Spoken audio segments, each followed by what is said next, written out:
Continuamos nuestro estudio en el Evangelio según San Juan y llegamos hoy al capítulo 17. Pero antes de entrar de lleno en el estudio del capítulo 17, quisiera decir una palabra adicional con respecto al capítulo 16 que terminamos en nuestro programa anterior.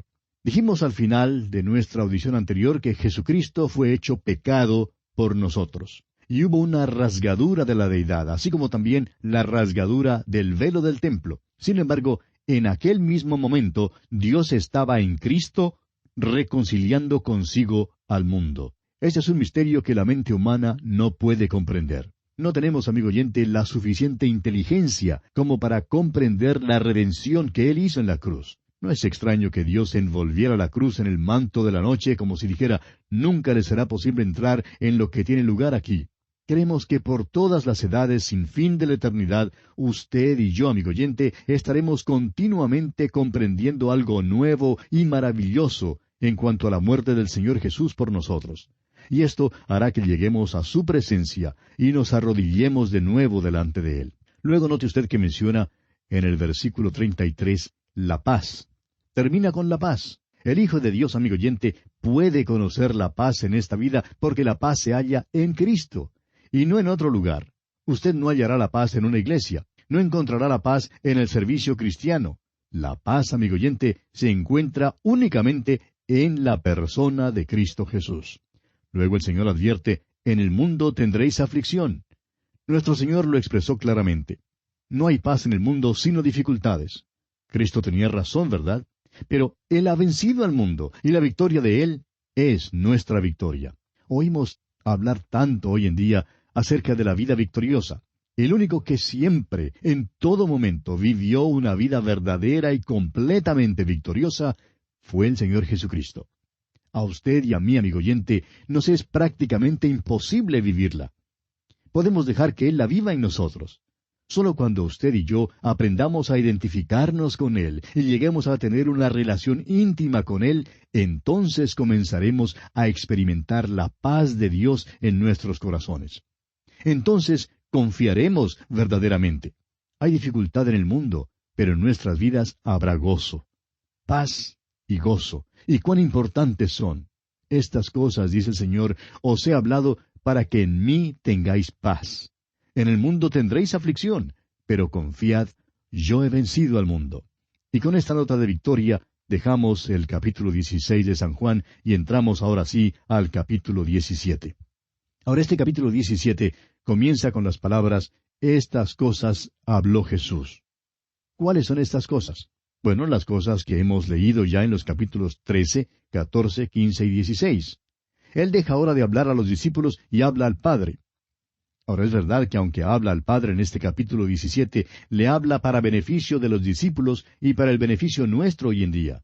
Él es nuestro gran intercesor y nos preguntamos en cuanto a lo que Él ora. Pues bien, aquí tenemos la oración del Señor, la oración que Él ora al Padre. La oración que encontramos allá en el Sermón del Monte es la oración que Jesús enseñó a los discípulos para que ellos oraran. Cuando Jesús comienza con las palabras Padre nuestro, el pronombre nuestro incluye a todos los creyentes. Jesús llama a Dios Padre de un modo diferente. Después de su resurrección, dijo a María allá en Juan 20:17, aún no he subido a mi Padre, mas ve a mis hermanos y diles, subo a mi Padre y a vuestro Padre, a mi Dios y a vuestro Dios. En otras palabras, todavía no he subido al Padre tuyo por el renacimiento, y a mi Padre, es decir, mío, a causa de mi posición en la Trinidad. Jesús tampoco pediría, perdónanos nuestras deudas, es decir, nuestros pecados, porque Él nunca pecó, y por tanto no podía orar esta oración para sí mismo. De igual manera, ni a usted ni a mí nos es posible orar esta oración que se encuentra aquí en este capítulo 17 de Juan. Esta es la oración de Él. Hemos llegado, pues, a uno de los capítulos más extraordinarios en toda la Biblia. Es la oración más larga que encontramos en la Biblia. Usted pasaría solamente unos 3 minutos en leerla. Creemos que ese es un buen indicio en cuanto a la duración de la oración, y deseamos hablarle muy claro, amigo oyente. Creemos que las breves oraciones son más efectivas que esas largas divagaciones que escuchamos orar muchas veces. No es extraño que los cultos de oración parezcan tan muertos como cualquier ave ya extinta. El discurso del aposento alto es como subir una escalera o como subir un monte, culminando en esta oración. Y nos gustaría citar de otros hombres que han expresado algo en cuanto a este gran capítulo 17 del Evangelio según San Juan. Matthew Henry, por ejemplo, dijo: es la oración más extraordinaria, la cual sigue al discurso más completo y consolador que jamás haya sido expresado en la tierra. Por su parte, Martín Lutero dijo: en verdad, esta oración es sobremanera conmovedora y sincera. Nos revela lo más íntimo, tanto en cuanto a nosotros como en cuanto al Padre. Es tan sincera y tan simple, es tan profunda, tan rica y tan amplia, que nadie la puede sondear. Philip Melanchthon, otro reformista, dijo: no hay ninguna voz que jamás haya sido oída en el cielo ni en la tierra que sea más exaltada, más santa, más fructuosa, más sublime que la oración ofrecida por el Hijo de Dios mismo. Esta es la oración que Juan Knox leía muchas veces durante su vida. Cuando estaba en su lecho de muerte, su esposa le preguntó: ¿en qué parte quieres que te lea yo?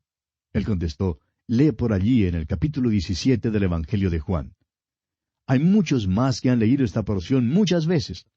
El Dr. Fisher, por ejemplo, quien era obispo de Rochester bajo el reinado de Enrique VIII, pidió que fuera leída esta porción de la Escritura antes de su martirio. Nos sentimos entera y totalmente incapaces de tratar esta oración, amigo oyente. Es la intercesión sumo sacerdotal de Jesús por nosotros. Nos revela la comunión que creemos nosotros hay constantemente entre el Señor Jesús y el Padre allá en el cielo. Toda su vida fue una vida de oración. Comenzó su ministerio yendo a un lugar solitario para orar. Muchas veces subió a un monte para orar y pasó la noche en oración. Él es nuestro gran intercesor. Ora por usted y ora también por mí. Si a usted se le olvidó orar esta mañana, a Él no se le olvidó. Él oró por usted hoy. Dios siempre oye y contesta la oración de Jesús, así de la manera que la ora. Ahora Dios siempre contesta mi oración, pero no de la manera que la pido. A veces tiene que contestar la oración mía con un verdadero no. O es posible que me conteste lo que pido, pero de un modo diferente, o en un tiempo diferente. Recuerde usted que Jesús dijo allá en el capítulo 11 de este Evangelio de Juan, versículos 41 y 42, Padre, gracias te doy por haberme oído.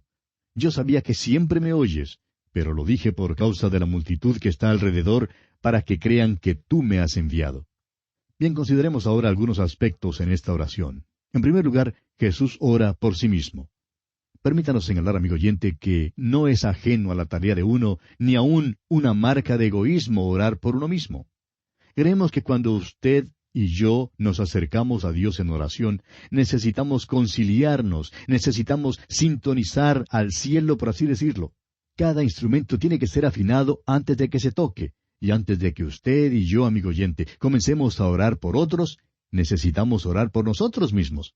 Eso no es egoísmo, es esencial. Leamos pues el primer versículo de este capítulo 17 del Evangelio según San Juan. Estas cosas habló Jesús, y levantando los ojos al cielo dijo, Padre, la hora ha llegado, glorifica a tu Hijo, para que también tu Hijo te glorifique a ti. Y levantando los ojos al cielo, dice aquí. Ahora, nunca hemos discutido en cuanto a la postura del cuerpo, pero el Señor mismo oró cuando caminaba y levantó los ojos al cielo. Ahora, en el Salmo 25, versículo 1, leemos, A ti, oh Jehová, levantaré mi alma.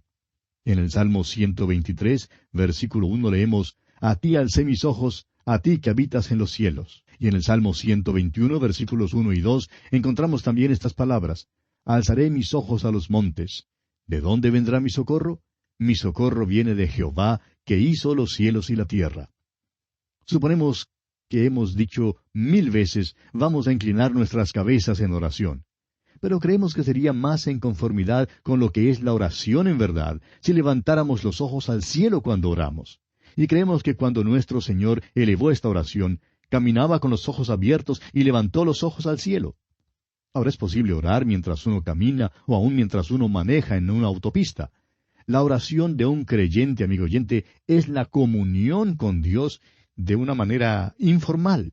Esta oración fue elevada así, de esa manera. El Señor dijo luego, Padre, la hora ha llegado. La hora había sido determinada allá por la eternidad, antes de la fundación del mundo. Él es el Cordero que fue inmolado desde el principio del mundo, conforme lo encontramos en Apocalipsis 13, versículo 8. Usted recordará que cuando comenzó su ministerio público, su madre le dijo que no tenían vino en la boda de Caná de Galilea. Entonces él le dijo, ¿qué tienes conmigo, mujer? Aún no ha venido mi hora. ¿Lo recuerda? Allá en el capítulo 2 de este Evangelio de Juan, versículo 4. La hora que iba a venir era la hora en la cruz. Es la hora cuando Jesús pagó los pecados suyos y los míos. Es la hora cuando toda la creación de Dios vio manifestado el amor de Dios, cuando Jesús llevó los pecados suyos y los míos, sufriendo una muerte vicaria, una muerte sustitutiva y redentora, por usted y por mí, amigo oyente. Sin embargo, no terminó en la cruz, terminó en la resurrección. Luego el Señor dice, glorifica a tu Hijo, para que también tu Hijo te glorifique a ti. La muerte de Cristo demostrará que Dios no es el cruel matón del Antiguo Testamento que muchos tratan de decir que es, sino más bien un bondadoso Padre, el cual siempre es Padre, porque de tal manera amó el Padre al mundo, que dio a su Hijo unigénito, y aquel Hijo resucitará de los muertos y subirá al cielo. Le ha sido dado un nombre que es sobre todo nombre, y toda rodilla se doblará delante de él. Será glorificado. El fin principal de nuestra oración debe ser siempre glorificar a Dios. Opinamos que ninguna de nuestras oraciones son contestadas a menos que el fin de esa oración sea el de glorificar a Dios. Cuando usted pide algo, amigo oyente, pide algo de Dios en la oración, pida que le conteste a fin de que Él sea glorificado por medio de usted.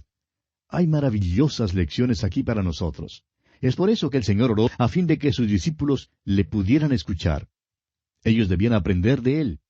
Leamos ahora el versículo 2 de este capítulo 17 de Juan. Como le has dado potestad sobre toda carne, para que dé vida eterna a todos los que le diste. Esta es una declaración que causa sobresalto. Jesús tiene potestad sobre toda carne. Le es posible hacer que este universo y cada individuo se arrodille delante de Él. Pudo habernos puesto en sujeción a Él, haciéndonos a todos robots, o sea, muñecos mecánicos. Pero eso no es lo que Él quiere hacer. Sin embargo, tiene potestad sobre toda carne. La iglesia es la dádiva de amor de Dios a Jesucristo.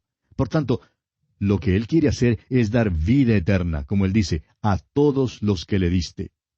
Esto plantea la pregunta en cuanto a la predestinación, y no deseamos entrar extensamente en esa doctrina. Ya sabemos que hay calvinistas extremistas y los armenianistas extremistas también, y que la verdad probablemente está en alguna parte entre las dos doctrinas. El reconocido predicador Spurgeon era calvinista en su modo de pensar, y en cierta ocasión un hombre le preguntó, ¿cómo le era posible predicar así como predicaba si creía en la predestinación divina? Spurgeon siempre predicaba un evangelio de todo aquel que cree.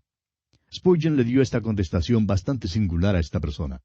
Si el Señor hubiera puesto una raya amarilla en la espalda de todos los predestinados, yo no predicaría. Simplemente iría por la calle alzando las camisas de los demás para ver quién tenía la raya amarilla en la espalda y les daría a estos individuos el Evangelio. Una respuesta bastante apropiada, por cierto. Si Dios de alguna manera nos revelara a nosotros quiénes son los predestinados, pues haríamos lo mismo. Dios ha dicho que todo aquel que cree puede venir. Esa es la oferta genuina a toda persona. Si usted, amigo oyente, nos está escuchando ahora mismo, usted no tiene ninguna excusa para ofrecer de ninguna manera si usted no viene a Él. Será su condenación porque rehusó a la oferta que Dios le ha hecho. Leamos ahora el versículo 3. Y esta es la vida eterna, que te conozcan a ti, el único Dios verdadero, y a Jesucristo, a quien has enviado. Ahora, ¿excluye a ciertas personas la predestinación? No. La vida eterna es conocer al único Dios verdadero y a Jesucristo a quien Él ha enviado. ¿Anhela usted, amigo oyente, conocer al único Dios verdadero y a Jesucristo? Entonces usted no está excluido. Usted debe ser uno de los predestinados. Él da vida eterna a aquellos que han escuchado el llamamiento y han respondido en sus corazones y han acudido a Cristo de su espontánea voluntad, de su libre albedrío. Esa es la manera en que nosotros comprendemos esto. No es la cantidad de conocimiento que uno tenga, sino la clase de conocimiento lo que es importante. Es a quién conoce. ¿Conoce usted, amigo oyente, a Jesucristo? De igual manera, no es la cantidad de fe que uno tenga, sino la clase de fe lo que es importante. Y una vez más, permítanos citar al predicador Spurgeon. Él dijo, «No es tu gozo en Cristo lo que te salva, es Cristo mismo. No es tu fe en Cristo, aunque ella es el instrumento, es la sangre y el mérito de Cristo. Eso es lo que salva. Es posible que uno crea en algo que no debe creer. Es el objeto de la fe lo que es importante». El Señor dice luego, «Y esta es la vida eterna, que te conozcan a ti, el único Dios verdadero, y a Jesucristo». Ahora la fe viene por el oír la palabra de Dios. ¿Qué dice la palabra de Dios? El Evangelio es que Jesucristo murió por nuestros pecados, fue sepultado y resucitó. Esos son los hechos. Nuestro conocimiento de los hechos y nuestra respuesta aceptante de esos hechos es la fe. La fe es confiar en Cristo como nuestro propio Salvador. La vida eterna es conocer a Dios y conocer a Jesucristo. Jesús es su nombre como Salvador, y Cristo es su nombre como Mesías, el Rey de Israel. Conocerle significa crecer en la gracia y en el conocimiento de Cristo. Cuando seguimos en el conocimiento del Señor Jesucristo, llegamos al lugar de seguridad.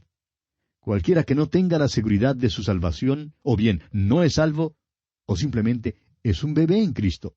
Necesita seguir hasta el lugar donde sepa que es salvo. La vida eterna es conocer al único Dios verdadero y conocer a Jesucristo. Es por eso que el estudio de la palabra de Dios es tan importante. Tantos hermanos no están seguros de que son salvos simplemente porque no estudian a fondo la palabra de Dios. Bien, leamos ahora el versículo 4 de este capítulo 17 del Evangelio de Juan. «Yo te he glorificado en la tierra, he acabado la obra que me diste que hiciese». El Señor Jesús está entregando su informe final al Padre. Todavía no ha muerto en la cruz, pero en cuanto a Dios, habla de las cosas que no son como si fueran. El tiempo futuro para Dios es tan exacto como el tiempo pasado. Y nuestro Señor va a la cruz para morir, para luego resucitar. En la cruz Él dijo, «Consumado es». Y eso quiere decir que nuestra redención fue consumada. Ha hecho todo lo que era necesario hacer. Y podemos poner allí un punto final para no añadir nada más. Por eso, el Evangelio de la Salvación no es lo que Dios pide que uno haga, sino lo que Dios le está diciendo que ya ha hecho por usted. ¿Se da cuenta? Es su aceptación de eso lo que le salva a usted. Ahora el versículo 5 de este capítulo 17 de Juan dice, «Ahora pues, Padre, glorifícame tú al lado tuyo, con aquella gloria que tuve contigo antes que el mundo fuese». En el capítulo 2 de la carta a los Filipenses, el apóstol Pablo habla de Jesús despojándose. Y algunos tratan de enseñar que Jesús se despojó de su deidad. Juan lo expresa con toda claridad que el Verbo fue hecho carne. Aquel bebecito en la falda de María es Dios, y bien pudo haber mandado que este universo no tuviera existencia. Él no era simplemente 99.9% Dios. Era y es 100% Dios. Entonces, ¿de qué se despojó? Se despojó de sus prerrogativas de la deidad. Puso a un lado su gloria. En el tiempo de la Navidad hacemos mucho caso de los pastores y de los ángeles y de los magos que vinieron a ver al bebé. Amigo oyente, no debió haber sido así. Él es el Señor de la gloria y toda la creación debiera haber estado allí. Todo ser humano en la faz de la tierra debiera haber estado allí. Cuando un gran líder político muere, mucha gente viene de todas partes del país y aún desde todas partes del mundo para asistir a su funeral. Y todo el mundo debiera haber estado en el nacimiento del Señor de la gloria cuando vino a la tierra. Pudo haber demandado tal homenaje, pero dejó a un lado su gloria. Ahora está listo para volver al cielo, para volver a la gloria. El siguiente aspecto que encontramos en esta oración de Jesús es que Jesús ora por los suyos. Leamos el versículo 6 de este capítulo 17 del Evangelio según San Juan. «He manifestado tu nombre a los hombres que del mundo me diste. Tuyos eran, y me los diste, y han guardado tu palabra». Ahora fíjese usted en esto. En el versículo 2 encontramos esta expresión, «a todos los que le diste». Aquí en el versículo 6 leemos, «a los hombres que del mundo me diste, y me los diste». Luego en el versículo 9 leemos, «por los que me diste». En el versículo 11 encontramos las palabras, «a los que me has dado». Y en el versículo 12 leemos, «a los que me diste». Ya nos encontramos una vez más en la gran doctrina de la predestinación. Jesús habló con el Padre en cuanto a ella. Fue una conversación privada, pero Él quiso que los discípulos la oyeran y supieran de ella. No sabemos tanto en cuanto a la predestinación, es decir, no tanto como quizá debiéramos saber. Hemos leído algunos comentarios de algunos hombres y parece que ellos tampoco saben mucho en cuanto a ella. Creemos que se trata del lado de Dios, y hay muchas cosas que Dios sabe, las cuales nosotros no sabemos. Es maravilloso poder escuchar esta oración y saber que Jesús está a la diestra del Padre, hablando al Padre en cuanto a nosotros. El Señor Jesús ha hablado hoy con el Padre en cuanto a usted, amigo oyente, si es que usted es uno de los suyos. Hay una relación mística entre el Señor Jesús y los suyos. Pertenecen al Padre y fueron dados a Jesucristo. No nos es posible sondear su significado. Y bien, continuaremos la consideración de este importante asunto en nuestro próximo programa. Quiera el Señor bendecirle ricamente.